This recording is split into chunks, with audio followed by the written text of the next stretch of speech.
Ladies and gentlemen, welcome back to Sao Paulo for live coverage of the Intel Extreme Masters in Sao Paulo 2014. Fantastic to be back here again at the campus party. Bem-vindos de novo ao terceiro dia aí, ao primeiro dia de StarCraft aqui na Campus Party. Vamos começar com partidas sensacionais para você. We have a fantastic StarCraft 2 tournament for you to start today. The next 3 days are all going to be StarCraft 2 orientated, I'm pleased to say. And today we'll start off with groups A and B. We'll show you the groups right now and take you through all 16 players, the 12 that are qualified through different qualifiers and the 4 that qualified yesterday in the open bracket. As you can see, Group A stacked with Jjakji, Puck and Bomber in there, and also the hometown hero WM. We'll see him in game number 1. Group B features TLO, Hello Kitty and MC, as well as Shakti, who qualified yesterday. And then tomorrow we'll move on to Group C and D.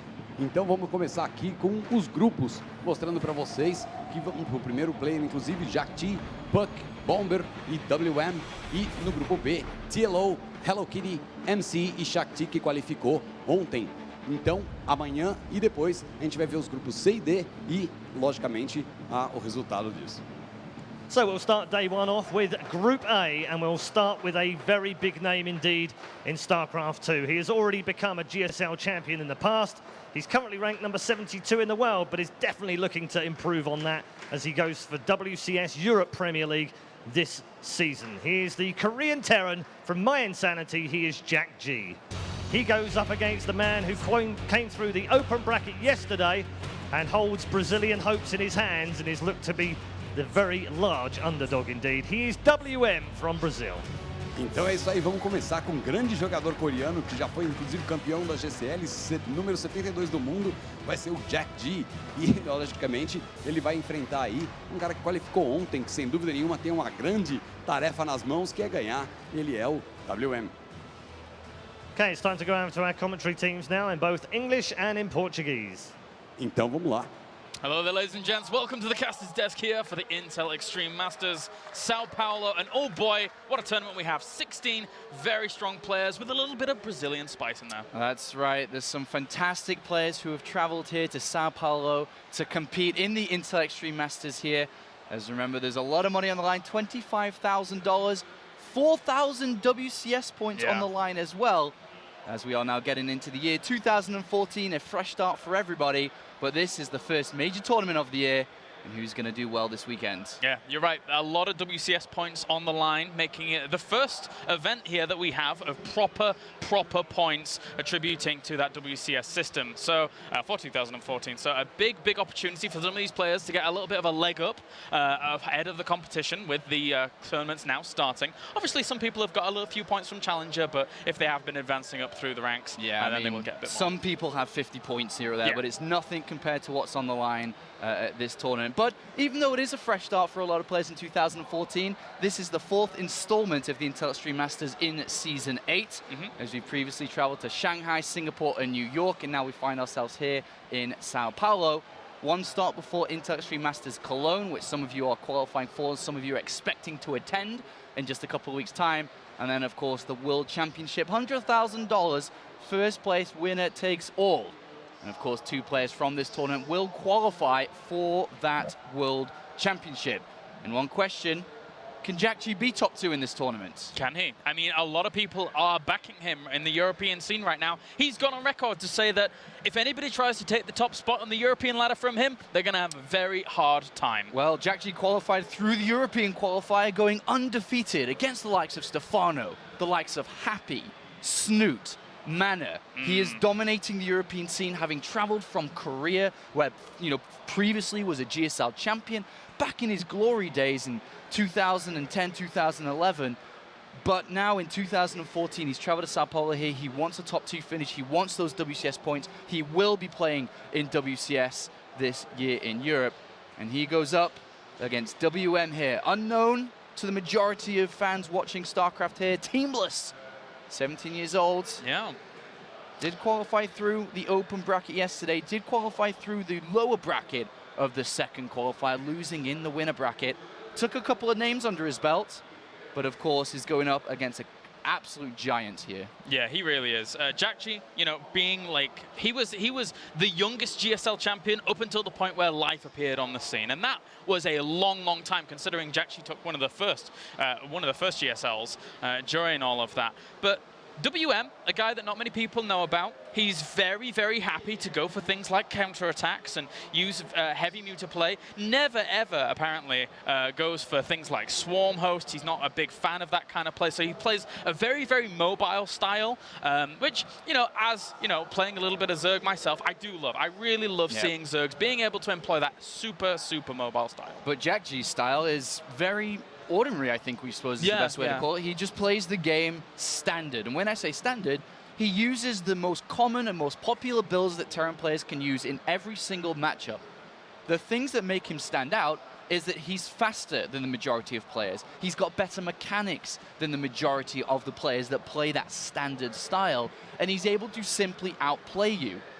But one weakness I think we can say of Jjakji is he plays the same game in and out, mostly. His style is the same in and out. Sometimes he does adjust his builds, but that could be a potential weakness if you know how your opponent is going to play. Is that something WM can exploit here? But no matter what the case, he's the complete underdog in this. Oh, yeah. I mean, the odds of him winning this I don't know if they're existent. They're pretty low, man. They're pretty low. It's very, very difficult to go up against a well-established champion, as Jjakji, as you said, in 2011 was the youngest at the time GSL champion. But now in 2014, he's come to conquer Europe. He's traveled to South America first to start his 2014. Yeah, he's doing all right about it in Europe, to be honest with you. Doing very, very nicely. But as I say, previously, WM was known as Eric, so that is the name that he shall be playing under now. And he does all right for himself in the Brazilian scene, but he's always outshined by those people like Tunico, who we'll see later on, as well as some of the other players that have actually qualified through during the previous day. So, yeah, he's still quite young, but as is Jjakji, so you can't really make that comparison in the end. So the way that the ladder maps, or should I say the maps work for this tournament, is very similar to WCS. I mean, it is exactly the same, should I say, as WCS, which means that there are 7 maps in the ladder map pool, which you play in day out if you are playing StarCraft. And then you have a couple of vetoes each, leaving with 3 maps, and then, of course, you choose between the 2 players which maps we want to start. It looks like both players are now ready, though, Kolaris, and we can begin with the first streamed game of the Intermission Masters Sao Paulo. Of course, the open bracket was played yesterday, but for us, it's our first day here. 16 players fighting out for $25,000. Each of them so far have banked $350 just by being in the top 16, and that does start to increase every further step you make in this tournament. Certainly does. Jjakji's looking to pretty much take it all. If he went with anywhere without a first or second spot, especially since the announcement of Katowice, that would be a little bit hurtful for him. But now, guys, we can get into game number 1, as we have spawning down to the bottom right-hand corner here as our blue Terran, representing my Insanity. It is Jjakji.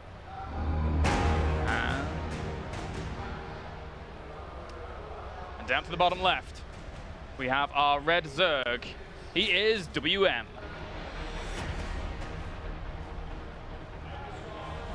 And of course, in Group A here, we'll be covering Group A and Group B throughout today. Group A consisting of these 2 players, Jjakji and WM. And of course, the American Puck. And then the WCS, the World Championship Series Season 2 champion, Bomber, in that group. It's a great group. I think everybody's expecting to see a Jjakji Bomber winners match here. But let's not count some of these other players out of the runnings this early on. Certainly so. I mean, people like Jjakji, very, very strong. WM, you know, maybe we could see an upset. Maybe we could see an upset, but I don't really, I'd be surprised if we did, as Jjakji's just looked so on point as of late. WM probably going to try and catch his opponent out with counterattacks, surprise Jjakji a little bit, but how do you do something like that against a player that is so, so strong? Yeah, he's absolutely incredibly strong. Jjakji's just going to open up with taking a barracks on 12 supply here, and then the refinery on 12 as well. This will basically allow him to have 50 gas as soon as the barracks completes. From this position, we'll see the Reaper build. It costs 50 gas, he'll be able to build the Reaper, get over there, scout his opponent, and the first thing Jjakji will be looking for is simply the gas. He wants to know, has he got gas early? Is there potential threat to my game in the first couple of minutes? Yeah, certainly. WM even is going to send his Overlord over to the natural very, very quickly here, and he's going to get a lucky scout out from his opponent, spotting him in the first position. But ideally, I don't really think WM wanted to see his opponent in this position. It's going to make it a little bit harder for WM to eventually transition onto those later stages of the game, if it does get there. Yeah, in these positions, with a Zerg player on the left and Jjakji on the right, you cannot allow the Terran player to get the ball rolling, because it's very difficult to keep up with these players because they're so close together. But if we're looking at WM's build here, 3 hatcheries, then spawning pool, very greedy. He's most likely, or probably, was expecting command center first. It is a very common build that Terran players do go over towards. But with the Reaper opening here, we must be seeing a couple of drone kills. With the spawning pool being so late, there's no queen, there's no Zerglings, there's no defense. This is going to be a bit difficult here. We were watching the Brazilian players yesterday, and some of them had a little bit of a hard time dealing with some Reaper harassment. Yep. So this one's going to try and wiggle on in. Let's see how well WM's going to be able to deal with this. One drone is going to fall very quickly. Yep. Pulls a few off to push it away, but he has no other options at this point. Yeah, no other options whatsoever, and he's probably going to lose a couple more. He's going to save that one. And I think, you know, we're expecting to see a couple of drones die here because of the late spawning pool. Of course, with 3 hatcheries, he's able to reproduce a lot faster with the extra lava he'll have from the 3 hatcheries early on. But he's only lost 1 so far. Oh, 2 now. One. Yeah, this is getting a little bit sketchy. Second Reaper's going to enter the fray as well. The Lings are about to pop, but these Reapers can still bounce around. Oh, it has to be careful. That's a lot of Lings, actually. A lot of Lings. Yeah, so 2 drones have gone down. I think you could almost say that's expected from this point. He's going to start to lose another one here. So 3 in total, maybe a 4. Wow, and oh, there we go. 5th even. Yeah, so nice harassment here by Jjakji so far, really exploiting the fact that his opponent has gone for a very, very greedy build and getting stuff done. And then if you look behind it, Jjakji's made no mistakes with his build. That's the speed of a player like Jjakji. He's able to do this harassment without messing up at all. Yeah. He's got his 3rd command center down. He's got his Hellions about to pop out. Tech Lab on the barracks ready to produce stim straight early in this game. But now with the Queens about to pop out, the harassment for now into the drone line is almost done. Well, it doesn't stop the Reapers getting damage dealt to these Queens, softening them up for these Hellions, which will join the Reapers shortly here. Yeah, this is a difficult spot here for WM. Once and those even supply Hellions come blocks as well here, caused by a bit of pressure to the Brazilian. That is painful. He's trying to get those 2 Overlords out very quickly, and well, with those popping, he should be able to get a few more units out, but dealing with these Hellions, as you rightly point out, that kind of harassment here from a world-class player is going to be hard for WM. And Jjakji is taking smaller advantages with his build as well. Notice that the command center's finishing, you know, sub 7 minutes. That's actually pretty fast because he didn't get a bunker down. He didn't add on supply depots to make a wall off early on, knowing his opponent's build. He has a stronger economy as well with the drones that are being killed. It's a fantastic start here for the Korean, and here comes harassment stage number 2. 4 Hellions and a couple of Reapers. Let's see what they can do. Thankfully for Mr. WM, speed will finish here for the Zerglings in just a second, and there we go. But at the same time, how well will this really work out against that many Hellions? He doesn't really have that much defense. One Spinecrawler's trying to go up at the 3rd base, but even if that finishes, they could just go to the natural. Yeah, and Jjakji's allowing the Reapers to take the hits, of course, because they can regenerate here. And he's coming into the natural. 8 more Lings are coming, but it's only 8 more additional Lings. This is it's going to be very difficult for the Brazilian here to hold on. Yeah, it really is. A few more Lings just kind of trickling out of these hatcheries. There are so many in production, but it's not going to be in time as the Hellions have full control of this natural location. Drones will end up dying. Even that Queen might go down if it's not careful. The Lings do pop, but they're all running straight to the main. They're all trying to get around back here for the surround. Not the most amazing of positions. Yeah, Jjakji's just hugging the mineral line, going behind it, killing off as much as he can. Look at the supply difference. And this game is as good as over here for the Brazilian player. 18 more additional Lings. This is not a good start for him here, and he's been a little bit outclassed by Jjakji. Certainly has. The Reapers and Hellions getting everything done, and even behind this, Jjakji decides, I'm just going to take my 3rd. I don't really think there's a whole lot you can do against that with the heightened production facilities and the double engineering bay that we're seeing now out for Jjakji. Yeah, Jjakji's just going to hold off now. He's dealt a massive, critical blow to his opponent, and with Stim just 10 seconds away from completing, double engineering base finish it, starport on its way to bring out the medivacs. Jjakji can't really do too much more damage with the amount of lings out here, but Jjakji doesn't want to do any more damage from this point. He's got a fantastic economy. He's about to really ramp up his production with his barracks now completing and his army going to further increase. And what does WM have behind this? A layer starting, low drone count, no evolution chambers, no a gases. weakened economy, no gas has been taken. He's in a really difficult and rough place from this point. I mean, it's all fine and dandy to tech up to layer at this point, but if you've got no gas to pump that layer tech into, what are you going to be able to do? A nice surround there, though, on 2 Hellions. Not too bad there for WM, but at the same time, the threat is going to pile up soon. The big with this problem is with Jjakji's economy just absolutely skyrocketing, having taken 3 bases so early, 1,900 minerals to 1,600, much more gas income. We're going to see with the first 2 medivacs, Jjakji move out, and without Bailing's speed done, without any upgrades, because 1-1 is not that far away from completing either, Jjakji probably is in a position where he could win the game with his next movement out, which will be in the next 30 seconds. The medivacs are about to complete. His Marines are ready to go. Combat Shield is seconds away from completing as well. And this is going to be very, very, very, very difficult to hold on. And even if he does, the next wave will come after that too. Yeah. We can see Combat Shield's about to complete. The medivacs are out now. And Jjakji's just going to go for it. Lifting up, going to drop in the main. There's no overlords, there's no spotting. He has no idea about this. And this is going to be hard to hold on against. It really is very difficult. He's almost going to have such good Baneling connections that it's so cost effective and so trade efficient. But in the end, Jjakji's not going to allow that to happen at all. He drops 2 Marines on that high ground. I think he messed up his control there. It's just a little bit of a mistake. But with 1-1 about to complete, as we can see, and then all the units in the middle of the map as well. Oh yeah, way out of position. Those Banelings nowhere near. They don't have centrifugal hooks. They can't reinforce quickly enough. They're going to go to work on the drones. Here are the Marines doing really, really nicely so far for Jjakji. And it's even a brilliant position against the Zerglings. Well, these Marines are just going to shred these Lings. 1-1 upgrades. The Bailings, sure, he might pick up here, but... Oh, nice focus fire. Really nice focus fire there by Jjakji. He loses a few Marines, but it doesn't really matter. He's also doing damage at the 3rd base. He killed off the Spine Crawler. He's just going to rally. Smells GG. You can see the victory. Look at his units in the middle of the map, just waypointed across the middle. He's going to set up a camping set, a camping tenting location. A tenting location. A tenting location. He's going to set camp over there, and he's just going to continue to waypoint over here, Cloris. And without the proper upgrades, without the proper units, this is not going to be easy to deal with. So there you go, GG. Game number 1 goes to Jjakji. And now WM has a very, very tough road ahead of him if he's able to, if he wants to take this series. Jjakji just looked monster mode there. Absolutely fantastic and clean play. The funny thing is, as we described Jjakji earlier, nothing special. Yeah. Nothing special at all. A normal build, normal strategy, executed perfectly, and unfortunately the Brazilian could not keep up. WM here, the teamless Brazilian, could not keep up.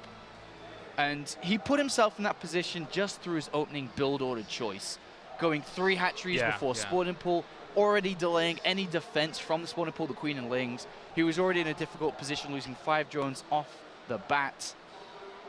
It's a hard game for him to play there. I mean, in the end, that could have gone a little bit better if it had been cross spawns or something like that, but it was just a mixture of the bad choices with the not exactly the most advantageous spawning positions as well. Reapers get over there pretty quickly, regardless of cross spawns anyway. And, you know, Jjakji just puts on a masterclass. What are you supposed to do against that if you're in the position of Paul WM?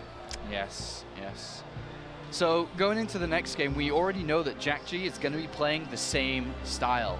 When you're as good as you are, as Jjakji is, you don't try anything fancy. You don't want to go double barracks to win the game immediately, because that runs a risk, because if it's spotted or, you know, it's dealt with, the game's almost over and it's 1-1, and you don't want to be in that position. Jjakji knows he's a better player, he's a stronger player, he's a world-class player and can compete with the best. So he will play just a regular game, same I'd imagine. And then it's all down to WM now. What is he going to do? Yonsu's a smaller map, which is our next one. There are chances to be aggressive. He could try to win the game early. He may just not play 3 hatcheries on this map and go into a regular one. We'll see. All right, well, as you said, Yonsu, a much, much different map.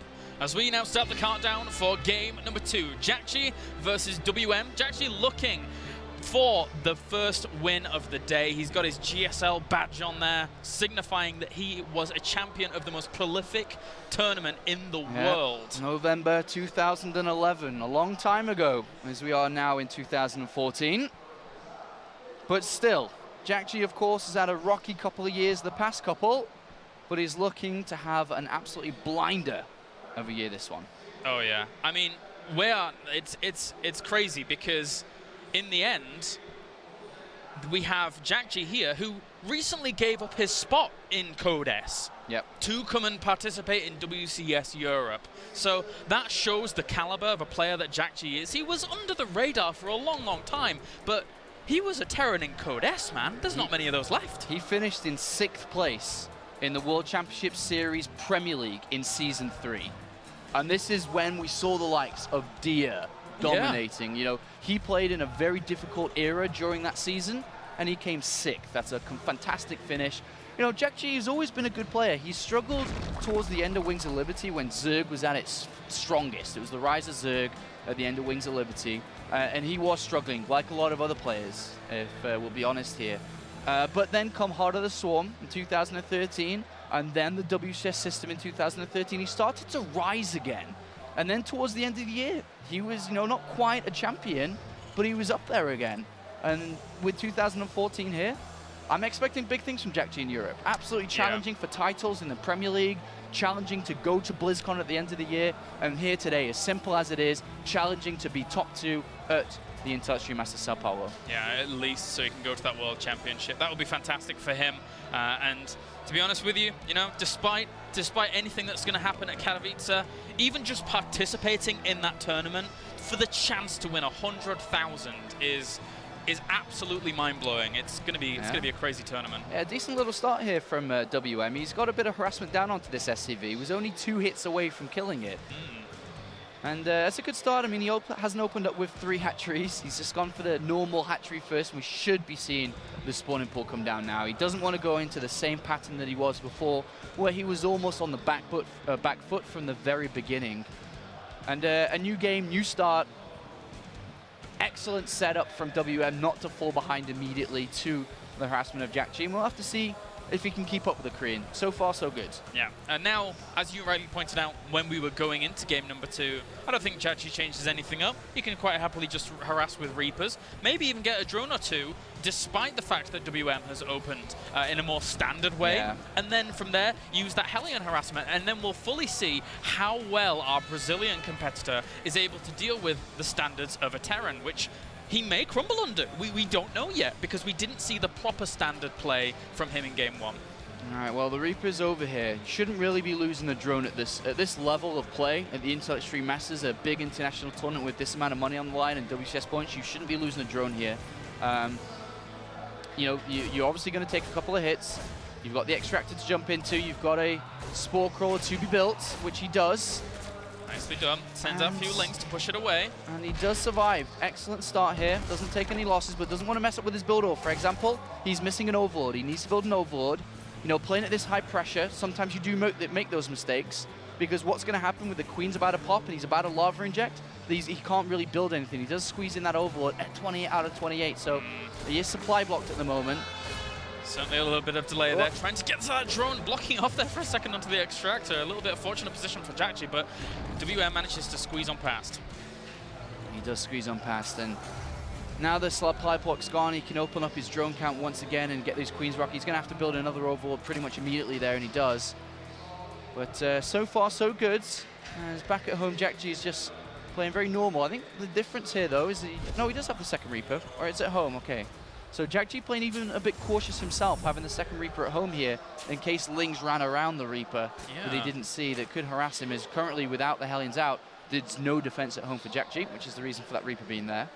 He's going to follow this up with Banshee from here, so, well, aside from the Hellions, obviously. So this is going to throw an extra spanner into the works of WM, and we'll see now if he's able to prepare for all of this harassment, which, again, is very, very standard, but this one poor little drone trying to morph in. Yeah, he was trying to get the third base down, and unfortunately, he's going to be delayed a little bit on that until more Zerglings come to help.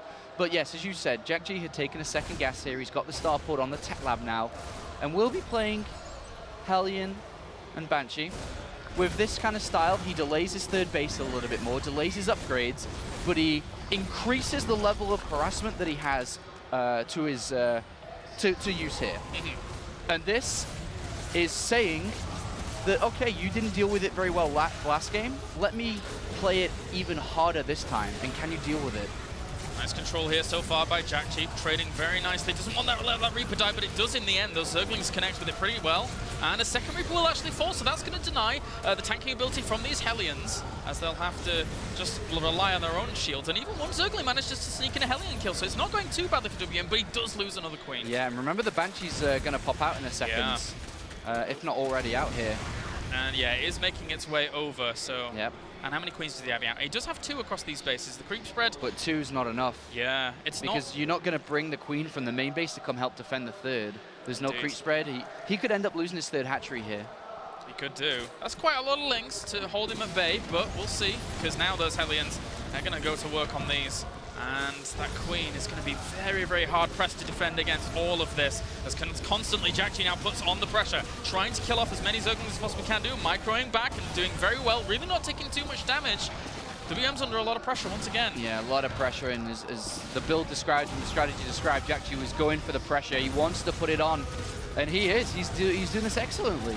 Yeah, and microing back around those mineral lines. I feel that the drones might have to be pulled to try and help this out, but even that's going to be really, really hard to make work. There's a few more links on the high ground, but Hellions just constantly flood in. And even if they get cleaned up, another Banshee's on the way as well. So this is just spiraling out of control here for WM. Yeah, Jjakji has got his third command center on his way, double engineering bay behind it. It's not a good start here once again.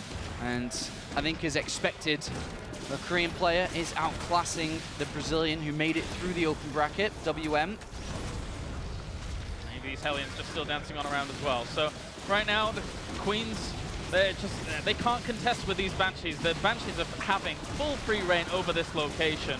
And, well, Jjakji's trying to control everywhere, but the Banshees are just doing everything for him. He doesn't really do much else. Yeah, the Banshees have killed, with the Hellions, 14 drones, couple of Queens. There's a very weak economy once again, just 26 drones compared to 3 command centers and up to 50 SCVs. Even this counter-attack set up there by WM gets pushed back immediately by the Hellions waiting at home. And if he loses that hatchery, which looks like what may happen here. Certainly does. That Queen should maybe get out just in time here to be able to try and push it away, but still, 3 Banshees out now. Just too much for our Zerg player to deal with. WM trying to go for his standard go-to counter-attacks like you mentioned before, but even that is not going to work. A little bit of a sloppy control there by Jjakji, loses 1 Banshee, but still. He's going to go for the hatchery kill here. He knows his opponent is bleeding, cloak activated. Spore Crawler gives that one, well, detects that 1 Banshee, and with that hatchery down, he's, oh, this is rough. Yeah, very rough indeed. Completely strangled on multiple angles, and poor WM here in series number 1 of his tournament, it's not going so well. He even sees all the production that Jjakji's adding on behind this, so even if he was somehow to deal with this torrent of aggression that we're seeing from Jjakji, it's just going to be too difficult to deal with the follow-up. Yeah, absolutely. Jjakji's played this series out fantastic. Game 1, spotted a weakness of his opponent, which was the fact that he was weak under this heavy aggression and heavy pressure play. And now Jjakji in a dominating position. WM not going to give up though. Not going to give up here. He would, if he lost this game, have to go up against the loser of either Bomber or Puck. 2 well-established players in the StarCraft 2 scene. And it only gets difficult, more difficult here. Yeah, it really does. A few more lings in production here for Eric to try, WM to try and get this going, but with 1-1 even finishing up whilst an evolution chamber was killed off and only +1 carapace halfway done right now, as he needed extra gas or just extra anything, extra money to actually get that defense going. This is so brutal. Jjakji's just, he's on the victory march right now. Well, Jjakji's a tournament favorite here, Kalara. I think a lot of people, are expecting Jjakji to do well. He's got a lot of fans. And he wants to play against Bomber in the winners match, another expected player to make it through strong in Group A. And Jjakji now with the relentless waypoints of units from this position. All the barracks have reactors on. He's building 13 Marines at a time. A fantastic set of production. 112, 110 supply, 3rd command center down. He's not even upgrading 2-2 at this point. He knows his opponent, through losing the natural hatchery, through losing multiple drones, is down, is hurt, is bleeding, is almost dead. And as we say in England, he's as dead as a doorknob. He certainly is, man. He is completely gone, as is that third base. And now Jjakji, well, these cute little, lovely glowing banelings, they're not going to do too much. Widowmines are going to zone those out quite well. Although, nice separation here from WM to send some of those links forward to soak that up. But Jjakji, 100 supply ahead. Yeah, look at the minimap just tells the story of this game. Just, you know, waypoint rolling units out here. Yeah. Remember, that kind of style is meant to be for the Zerg, the Swarm Zerg. But it is Jjakji, the one that's absolutely dominated this series. And a fantastic start for him here in the Intermission Masters Sao Paulo. A nice confidence boost for him, saying that, well, that was a nice warm-up and a good, solid set of games from me. Good game, well played, and Jjakji does win 2-0 quite convincingly. And as many people would say, an expected result here from Jjakji. New edition, or newish edition, should I say, of My Insanity. And Jjakji, great start here. Yeah, impressive stuff by our Korean Terran, who now advances on to play either against Bomber or Puck in the winners match here in Group A. As we say, Bomber versus Puck is going to be up next. That's right. Which would be nice. That is right. All hope is not lost, though, for WM. He still has another game to play in Group A. And he, like I said before, will be going up against the loser of our next game on this stream, which will be Bomber or Puck. It's going to be brought to you by Rotterdam and Todd in a couple of moments' time. The other commentators at this event, that's going to be a good one, and it should be a decent game. Puck is confident going up against Bomber, but of course it's Bomber. He's a fantastic player. Yeah, and Puck doesn't feel all too confident in his PVT as of late. He feels it's his worst matchup, so that could be a tough little spot here for Puck, especially since he has to go up against Bomber and then maybe even Jjakji later on. Yeah, and of course Jjakji now can go back, take a sip of water, get a towel and wipe the sweat off his face. It is blinking hot here in Brazil, and prepare mentally to go up against his next opponents. All right, well, guys, that does it for our first series here at the Intel Extreme Masters Sao Paulo. And that does it for our first game. So we shall send it over to Paulo on the stage.